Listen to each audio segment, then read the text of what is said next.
ಭ್ರಮರ ಮುದ್ರೆ ಎಲ್ಲಾ ಅಲರ್ಜಿ ಸಮಸ್ಯೆಗಳಿಗೆ ಇದು ಒನ್ ಸ್ಟಾಪ್ ಮುದ್ರೆ ಅಂತ ಹೇಳ್ಬಹುದು. ಈ ಮುದ್ರೆ ಮಾಡಿದಾಗ ನೋಡಲು ಭ್ರಮರದ ಹಾಗೆ ಕಾಣಿಸುತ್ತೆ.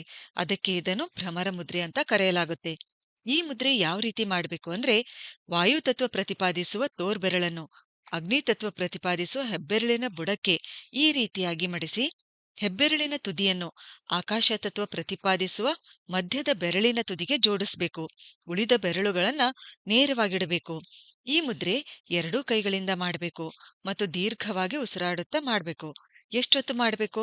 10 ನಿಮಿಷಗಳಿಂದ 45 ನಿಮಿಷಗಳವರೆಗೆ ಈ ಮುದ್ರೆಯನ್ನ ಮಾಡಬಹುದು.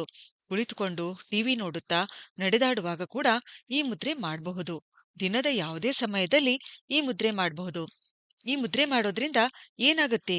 ಲಾಭ 1, ರೆಸ್ಪಿರೇಟರಿ ಇಶ್ಯೂಸ್ ಅಂದ್ರೆ ಉಸಿರಾಟದ ಸಮಸ್ಯೆಗಳನ್ನು ನಿವಾರಿಸುವಲ್ಲಿ ಇದು ಸಹಾಯ ಮಾಡುತ್ತೆ. ಅಸ್ತಮಾ, ಬ್ರಾಂಕೈಟಿಸ್ ಮತ್ತು ಸಿಒಪಿಡಿ